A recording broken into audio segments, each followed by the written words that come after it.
Decepticon Powermasters transform! And the Decepticons unlock their Transformer energy. Hello and welcome back to the 80s Toy Museum. And I've been doing a lot of G.I. Joe on the channel, so how about some Transformers? And while I'm talking about Transformers, I want to give a shout out to TFcon Toronto going on this weekend.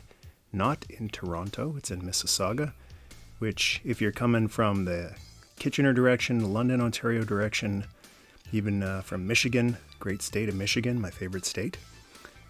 It's actually fantastic because you don't have to go into the traffic of Toronto. Just take the 401 up to Mississauga. It's like right off the highway. Perfect location. Fantastic convention. Really, really great vibes there. Zero tolerance for any type of shenanigans or bullying or anything like that. If you enjoy your hobby and you want to go to a convention where you can enjoy your hobby, TFcon Toronto. Been to a couple of them, went last year. It was an absolute blast. And check that out if you're in the area. Today, taking a look at the Decepticon Powermasters. So in 1988, the Autobots got their beloved leader, Optimus Prime, back. And where are ya? Also known as Jinrai in Japan. There he is. Powermaster Optimus Prime in the hearts and minds of all Americans, Canadians, probably in the UK as well. And so they got Optimus Prime as a Powermaster. There's 3 Autobot Powermasters as well. The Decepticons got 2 of them. The reason I'm doing this review today, both of them at the same time, is because they're a combiner, kind of, sort of. Instead of combining into a bigger robot, they combine into one big jet. And these guys' names are, and they can be really tricky to commit to memory. I still have to take a second to think about it. Darkwing, and the way I committed that to memory is because he's the darker color scheme. He's got the dark gray head, dark gray legs, dark gray body, and even when he transforms into a jet, he transforms into a dark gray jet. The other guy is Dreadwind, and I don't know, he stinks. He's got a gas issue. He's got trouble processing his energon after he drinks it. I don't know, he just kind of looks like a gassy guy. So Darkwing, Dreadwind, and when you combine the two, the combined jet is known as Dreadwing, because this guy forms the front of the jet, this guy forms the back of the jet. That's the way I've always remembered it. And their moment of glory, they were never in the animated series, but the moment of glory for these guys was in the Marvel comic, issue number 42, one of my favorite Marvel comic issues ever, written by Mr. Bob Budiansky, the godfather of Transformers. Literally the godfather. In some European cultures, the godfather names the child. Newborn child, and Bob named a lot of the Transformers. So there he is. Shout out to Mr. Budiansky, who I met at TFcon Toronto last year. And there's the combined form of Dreadwing. And these guys are special because, well, this issue is special because this is really the only time they're ever featured. But these are the guys that Prime goes up against when he's resurrected in the comic book as Powermaster Optimus Prime. These guys are the baddies, so they'll always hold a special place in Transformers lore for being the first Decepticons. There he is in all his glory. That Powermaster Optimus Prime gives a thumping to in his brand new supercharged, super-powered Powermaster form. Leaves him in a heap. And this issue is also nice because you get a little bit of character development on the Powermasters themselves. They're Nebulons just like the Headmasters were, and just like in the 4-issue Headmaster comic book series, these are the guys who cause all the problems, bring war back to the peaceful planet of Nebulos, Nebulon, whatever it's called in the comic. This is Throttle. He's just a thief, a punk. There isn't really much character to him, but this guy right here is High Test. So it's kind of cool that he is named High Test. The Powermaster of Optimus Prime is High Q. Powermaster Optimus Prime's engine. This is actually the reissue with the chrome on it. The original one was just gray, like the original one, and he can't stand worth a dang. But cool that the engines actually know each other. These guys have a personal beef, so it's not just Optimus versus some generic Decepticons that he doesn't know, but the animosity goes a little bit deeper in the comic book, having High Q and High Test go at it this time with bigger robot bodies, causing more destruction. Very similar to Galen and Zarak in the Headmasters series. I didn't mind when Bob did that. Bob wrote some great stories. The origin story of Optimus Prime fleeing Cybertron. The Headmasters series is very, very similar to that one as well. Fortress Maximus fleeing Cybertron, looking for peace. The peaceful warrior who will go literally to the ends of the galaxy, the ends of the universe, trying to find peace. And then when it's obvious that he can't find it, then he will stop, turn around, and destroy the people who are hounding him. The old Bruce Lee philosophy. Just like Optimus Prime. So I like when things rhyme, like Uncle George used to say. Let's transform these guys. This isn't going to be quick changes. I'm not going to be racing against the clock to transform them. Just going to go through it step by step in case you ever pick these up and you want a tutorial on how to transform them. First of all, before I transform them though, a little bit of, it's always fun to do some articulation testing on these old G1 Transformers because they really weren't built for articulation, but sometimes you get a little bit. So the arms, ooh, listen to that, nice clicking. Arms go up and down, he's got an elbow bend, and luckily he's also got this wrist twist, the fist twists at the wrist. He's got a knee bend going the wrong way. So I guess you can sort of do a janky Spartan kick. And then that kind of, it's part of the transformation, which is often the case with a lot of articulation with G1 Transformers. It just happens to be part of the transformation, giving you extra articulation, but that's pretty cool, actually. I've never, these are my originals, I've never posed him like this. This is a first. And that looks really cool, actually.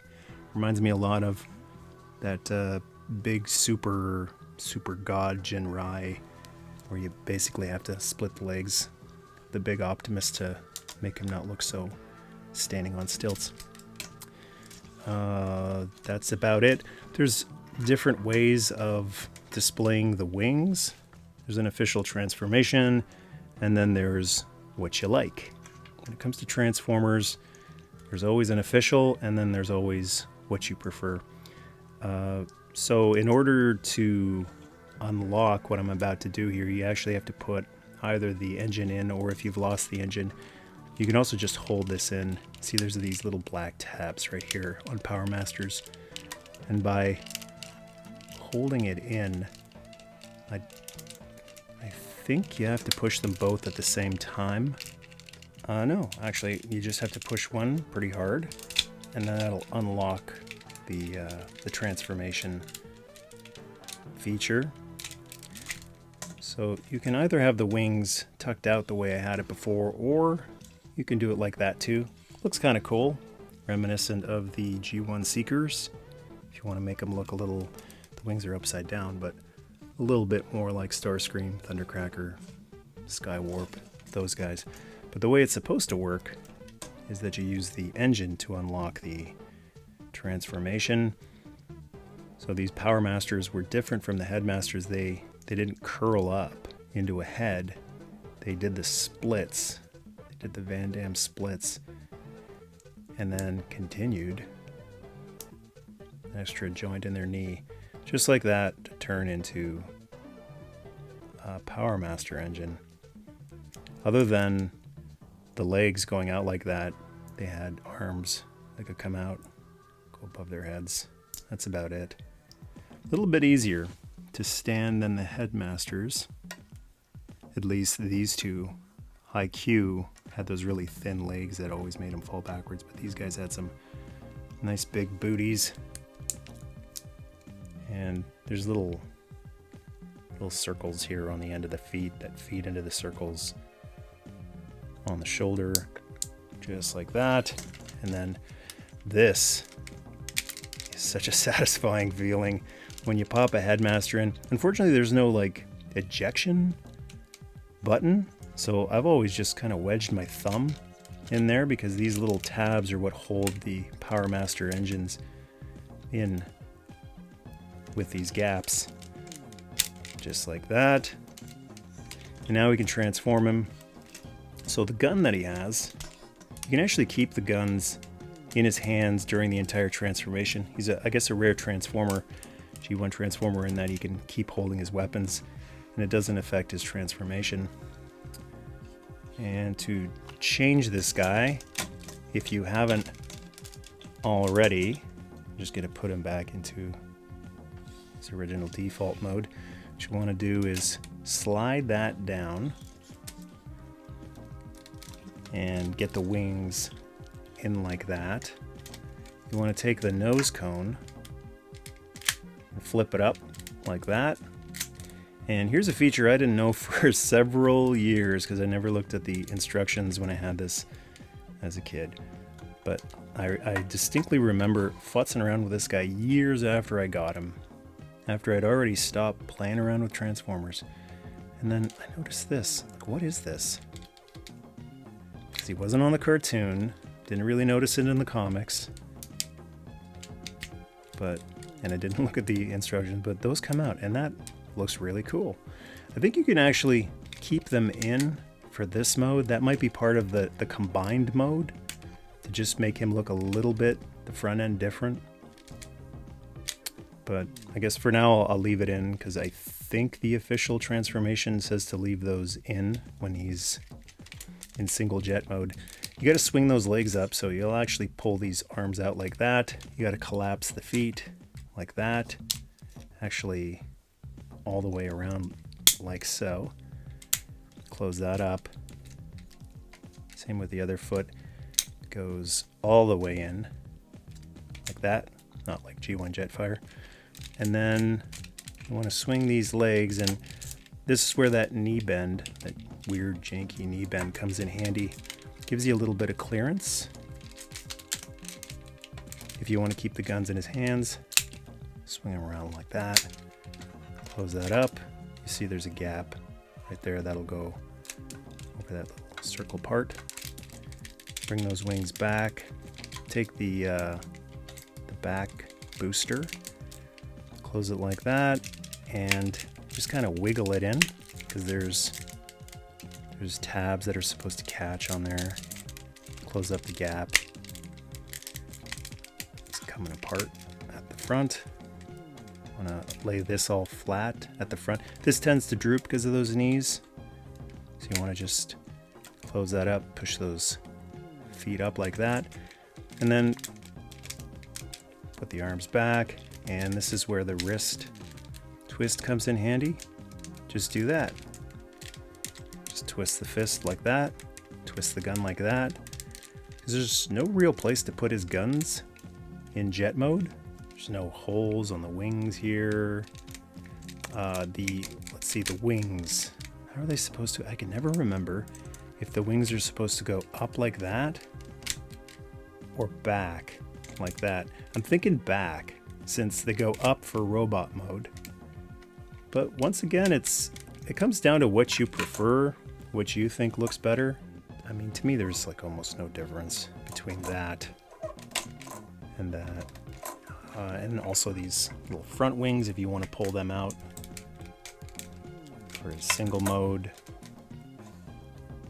No, I kind of like these in when he's by himself and out for the combined mode. Just kind of, it adds a little bit, especially since this dark gray color, even though he's got some of it, it's the predominant color on Dreadwing, Darkwing Dreadwind. It just kind of helps with the color flow or tone flow, if you refuse to call gray a color. Okay, so, and he's also got some wheels on the bottom, 4 wheels, so you can actually transform and roll out instead of fly out. Really cool looking jet. Very, very reminiscent of the G1 Seekers. Next up, Darkwing, and his Powermaster throttle is very similar to all the other Powermasters. Same articulation, same transformation, just move the legs up. Articulation, this guy can do a full 360 as long as you move his guns out of the way. Let's take one out of there. No. Yes. Well, it gets a little tight and hairy right there. I don't want to risk that. Nice clicking ratchet joints, even after all these years. Elbow, bend, and man, he's getting really stiff. That's not good. I find this one of the two is not holding up to the years. He's getting really stiff, and you're going to see in the transformation of this guy, he's got a... Usually I got an issue with him transforming, and it's only happened in like the last... Oh geez, when did this guy come out? I'm thinking like after the turn of the century is when I noticed anytime I transformed him, he'd have an issue. No head movement, legs.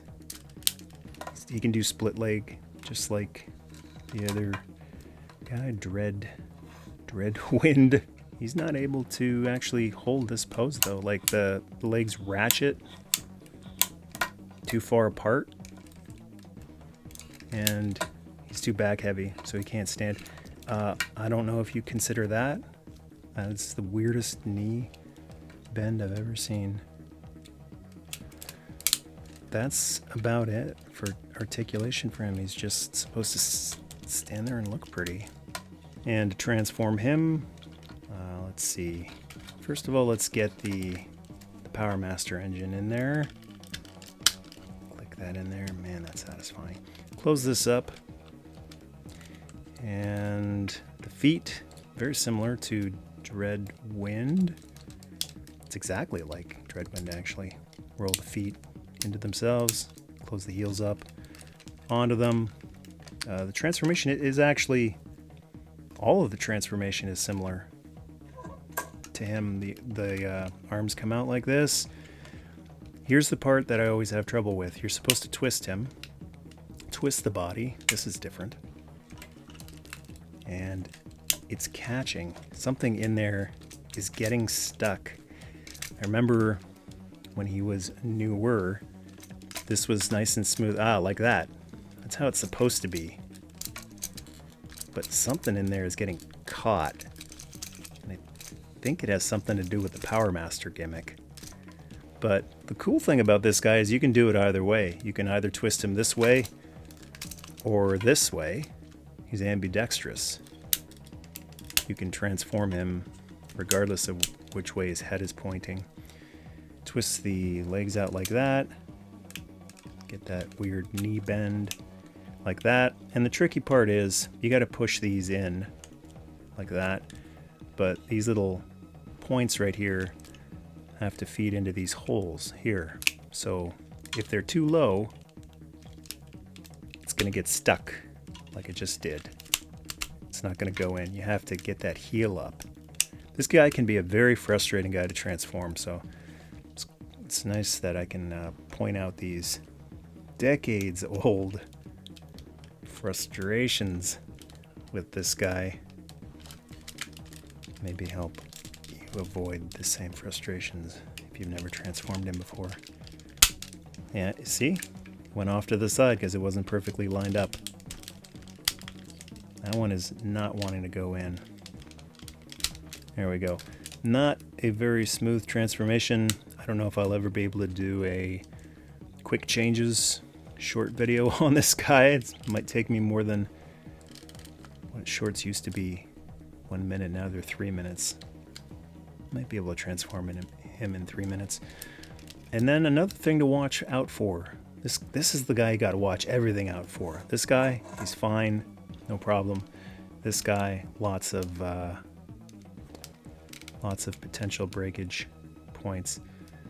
Oh, remove the guns on this guy, because he's actually got spots right here for the guns to plug into, which is especially nice because these wrists are not having it anymore. That is way too much resistance on really, really old plastic.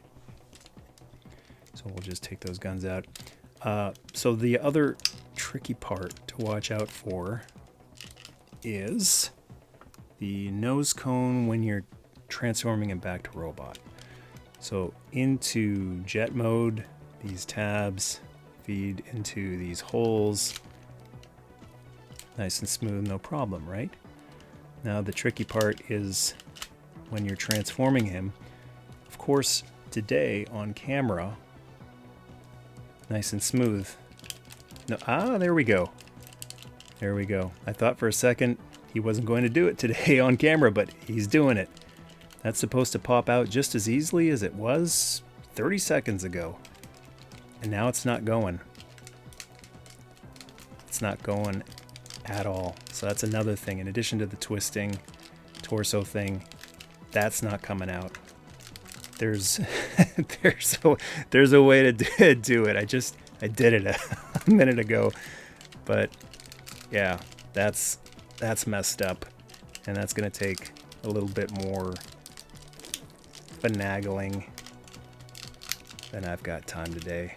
Let's get those weapons in there, and these are the originals, and I messed this up somehow. It got pinched in something, so a little bit of stress marks in there, and that one in there. You can still close the wings up pretty far with the guns in there. It looks cool with the guns mounted on the top like that. It looks really cool. And the wings can come out more, but that doesn't really look all that good. I think the perfect spot for them is right when they hit the guns. And there is Dreadwind and Darkwing as individual fighter jets. One guy has a single booster, this guy has a double booster. And it's really nice how similar they are in color scheme. You got purple here, this guy has a little purple underneath. They got the same colors, but they still look different. Like his dominant color is this kind of off-white, this G.I. Joe white, I call it. His dominant color is the gray. He's got a little bit more purple back here. This guy's just got a tiny bit of purple. This guy uses a lot of blue. This guy just a little bit of blue in the back. So I really like how they decided to split the colors up to make them look very, very different, and yet the colors still repeat. Now that's the two guys in individual jet mode, and now this was such a cool feature. They combine into a super jet.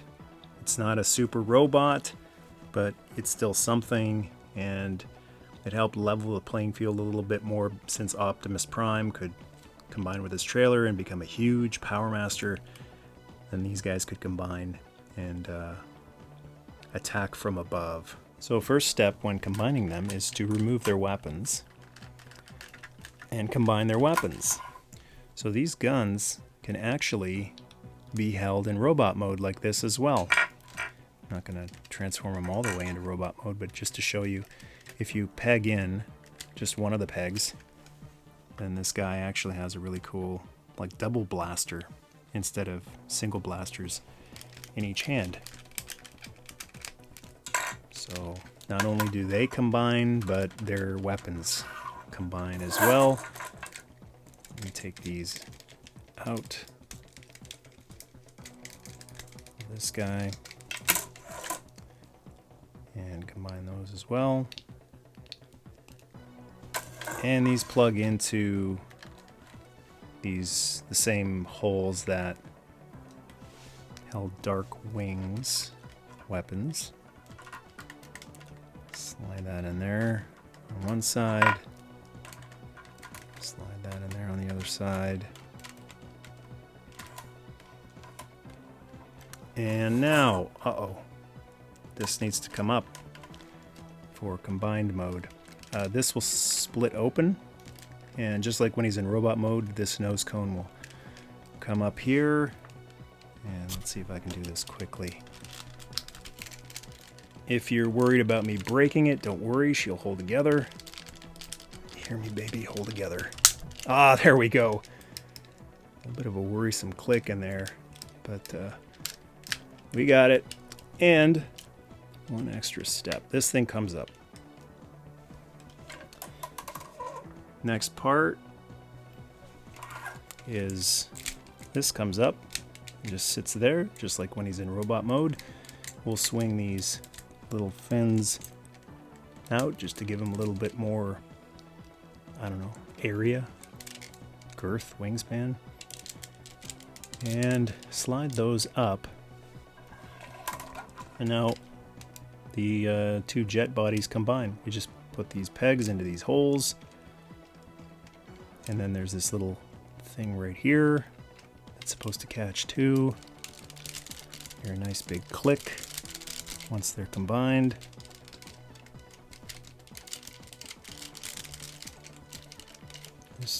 You're supposed to hear a click.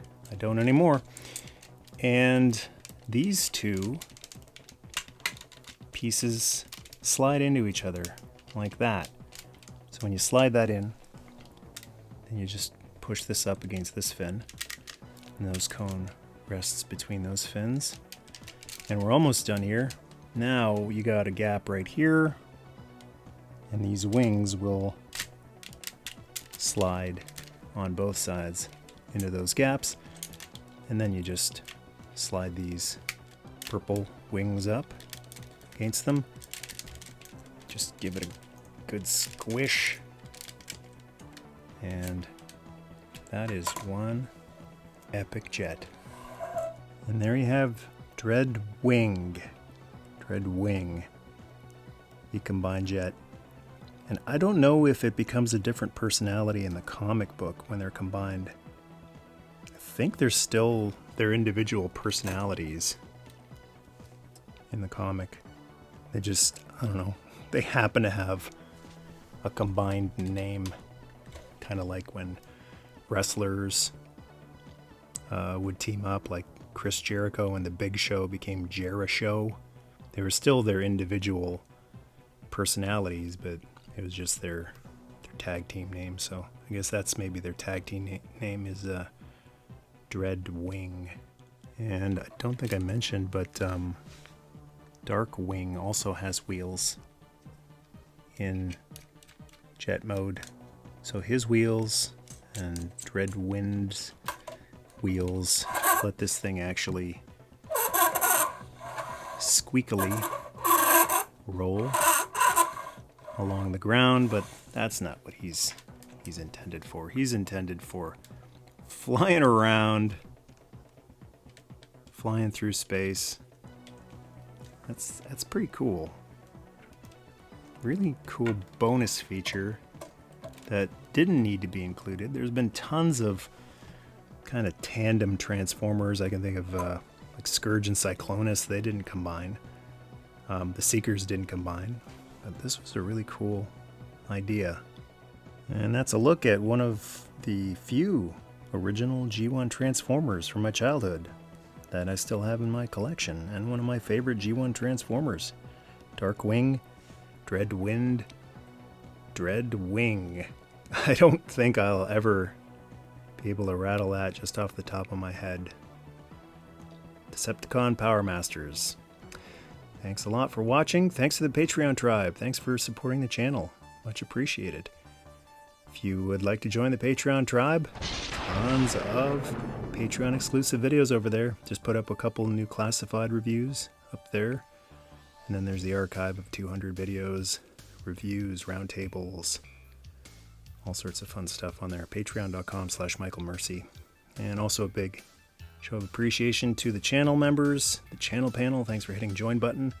We just got a couple of new members. Want to give a warm welcome to Chuck Coulter and Rod Super. Let's see those custom emojis in the comment section, guys. And also enjoy your badges, your member badges, starting out as privates, but those will go up to corporal, sergeant, eventually all the way up to the general star. Remember to push that like button, and to join the tribe, hit subscribe. Good night, good luck, God bless, and Nerdmas Day.